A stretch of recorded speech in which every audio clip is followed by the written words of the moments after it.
naratif kripto terkuat tahun 2024.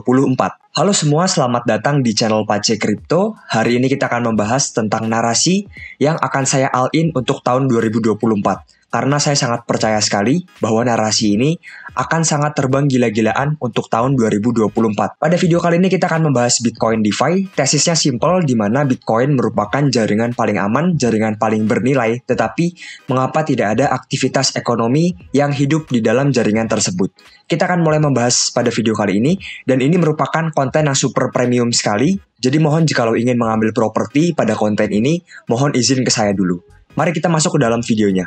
Ini merupakan latar belakang singkat yang perlu kalian mengetahui. Agar apa? Agar kalian memiliki awareness dan juga pemahaman dan juga dapat masuk lebih dalam lagi ke dalam dunia meta Bitcoin ataupun Bitcoin DeFi ini. Jadi semua ini bermulai dari yang namanya upgrade Bitcoin Taproot. Berikutnya muncullah yang namanya Bitcoin Ordinals. Apa itu Bitcoin Ordinals?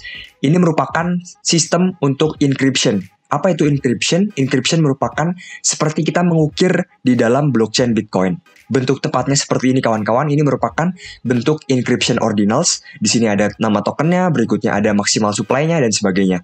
Jadi intinya ini merupakan seni mengukir yang nantinya ukiran tersebut akan ditanamkan ke dalam blockchain Bitcoin sehingga bersifat abadi dan juga aman. Ada banyak yang dapat dibuat terkait hal ini. Ada non-fungible token dan juga fungible token. NFT ada beberapa seperti gambar dan juga untuk fungible token ada beberapa seperti Sats, berikutnya Rats dan juga Pizza. Nah, kita akan memasuki dunia ini lebih dalam lagi kawan-kawan. Ini merupakan hasil riset saya terkait Bitcoin DeFi dan beberapa koin yang saya bullish di dalamnya. Mungkin kita bahas santai saja karena jujur saya pribadi juga masih meraba-raba dunia ini karena sangat luas dan sangat dalam sekali.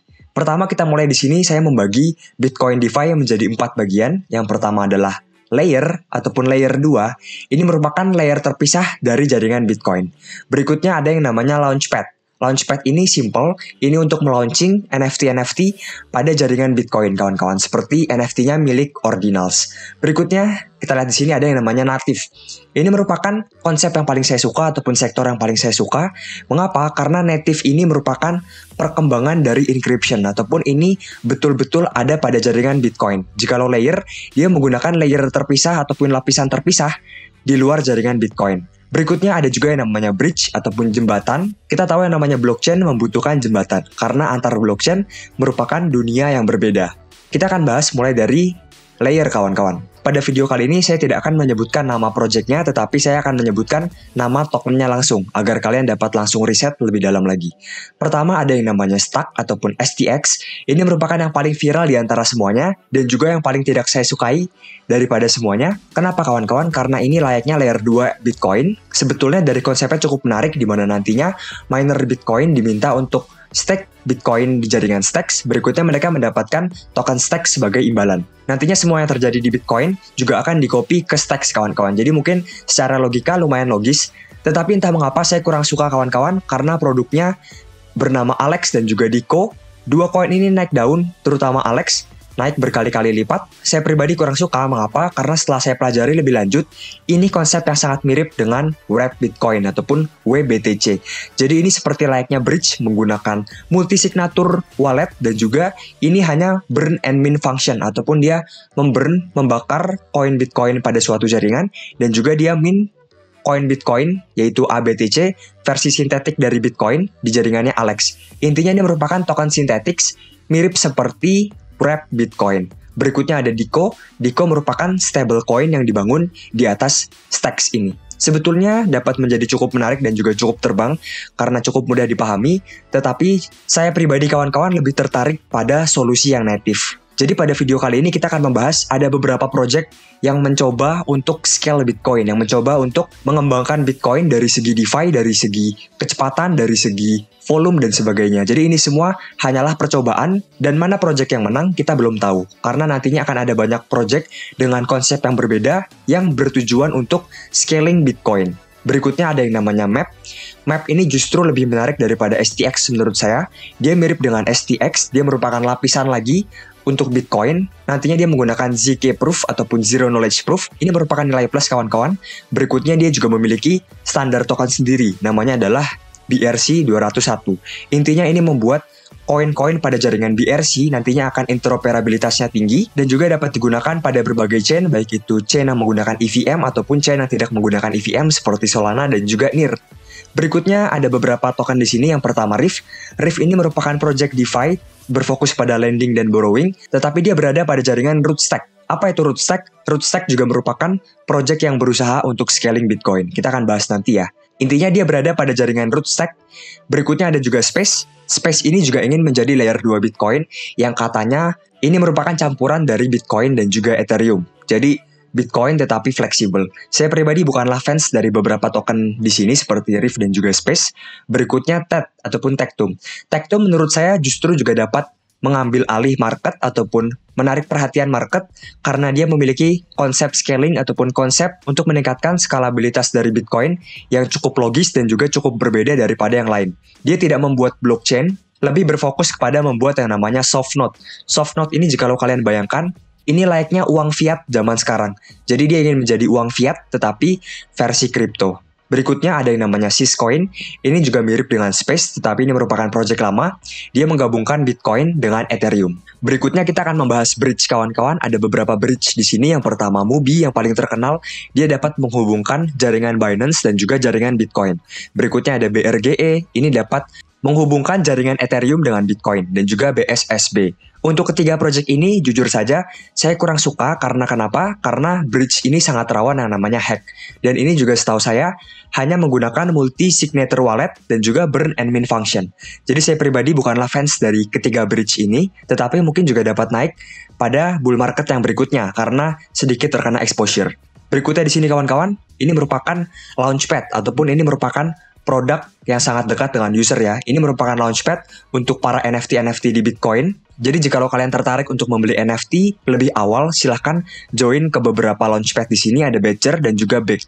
Dan nanti ada satu lagi yang akan kita bahas di akhir.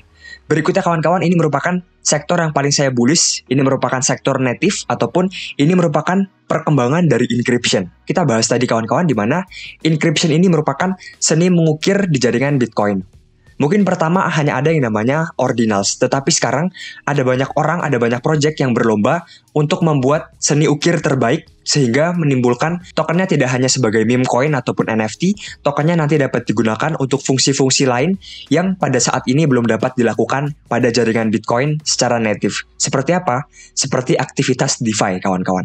Belum ada encryption yang dapat melakukan aktivitas DeFi. Untuk sekarang ini mungkin hanya beberapa kegunaan simple seperti ordinals, hanya dapat NFT, berikutnya meme coin, dan sebagainya. Kita akan mulai dari yang pertama di sini. Ada yang namanya cross-chain DEX. Mengapa saya memasukkan Rune di sini? Karena Rune dapat menukarkan Bitcoin secara native dan berbeda dengan kebanyakan solusi sekarang yang membuat Bitcoin versi sintetisnya. Rune ini menukar Bitcoin secara native ataupun secara asli. Berikutnya kawan-kawan, ini merupakan koin pionir yang pertama kali memperkenalkan yang namanya encryption. Namanya adalah ordinals yang kita bahas tadi. Market cap sudah sangat melambung tinggi sekali dan dia sudah mulai terkenal di kalangan masyarakat ya. Berikutnya ordinals ini memiliki beberapa, diantaranya adalah track. Track ini sebetulnya merupakan infrastruktur pada jaringan ordinals dan juga jaringan lainnya. Dia berfungsi sama seperti The Graph. Jika kalian tahu GRT, ini fungsinya sama seperti GRT tetapi versi dunia metadata Bitcoin ataupun kita sebut sebagai Bitcoin DeFi. Berikutnya ada juga SATS. SATS ini juga sudah terkenal. Ini merupakan koin pertama yang dicetak menggunakan encryption versinya ordinals. Nah, kita akan masuk ke dalam kolam yang lebih dalam lagi sekarang. Ini merupakan beberapa koin yang saya dapatkan pada perkembangan ordinals. Pertama, ada yang namanya STEM. Mengapa STEM ini muncul? Karena ordinals dikritik oleh banyak pihak menjadi spam pada jaringan Bitcoin.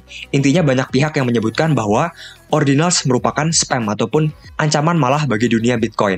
Maka itu muncullah yang namanya STEM.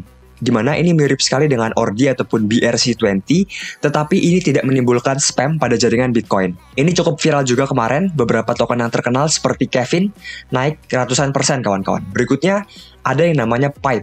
Nah, untuk Pipe ini juga didirikan oleh tim dari Track. Jadi timnya sama, dia membuat versi yang lebih baik daripada BRC20 dengan UI dan juga UX yang lebih meningkat.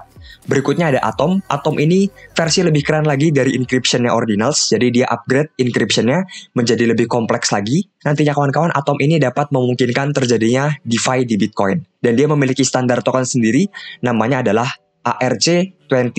Sudah mulai cukup terkenal juga. Berikutnya kawan-kawan, ada yang namanya TAP Protocol. Ini juga didirikan oleh tim dari Truck juga kawan-kawan. Jadi saya juga cukup bullish terhadap project-project yang dibangun oleh tim dari Truck. Intinya kawan-kawan, ORTFi ini juga memungkinkan untuk terjadinya DeFi di Bitcoin. Jadi antara Atom dan juga ORTFi ini sama-sama bersaing untuk menghadirkan DeFi di Bitcoin. Ada beberapa token seperti GIP berikutnya, Miner, dan juga yang lainnya pada jaringan ORTFi ini. Jadi koin-koin ini hanyalah koin utamanya, mereka memiliki beberapa anak di bawahnya kawan-kawan. Berikutnya kawan-kawan ada yang namanya Cook dan juga ada yang namanya Rook.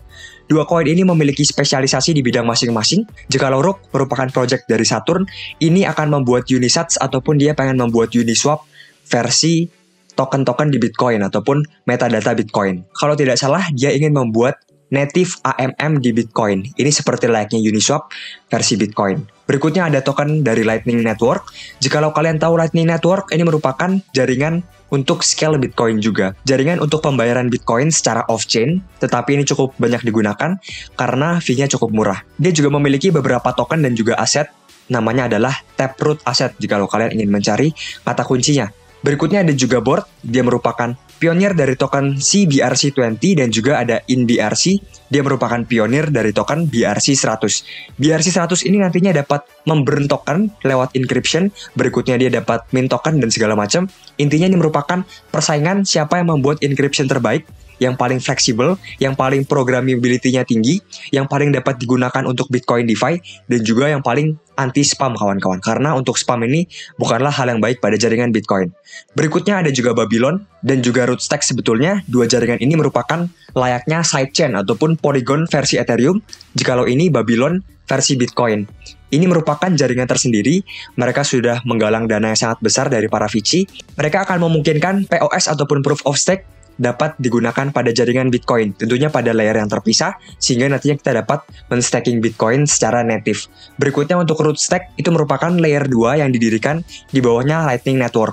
Berikutnya ada juga di sini kawan-kawan, Orts. Orts ini mirip dengan Rook miliknya Saturn, dia juga ingin menjadi EMM pool untuk berdirinya Uniswap di jaringan Bitcoin. Berikutnya untuk project terakhir ada yang namanya Turt, ini merupakan Launchpad NFT tetapi secara natif. Jikalau Badger dan juga Beck didirikan oleh Binance, untuk Turt ini secara natif dan juga komunitas. Mungkin sekian kawan-kawan dari saya. Ada beberapa project yang saya bullish.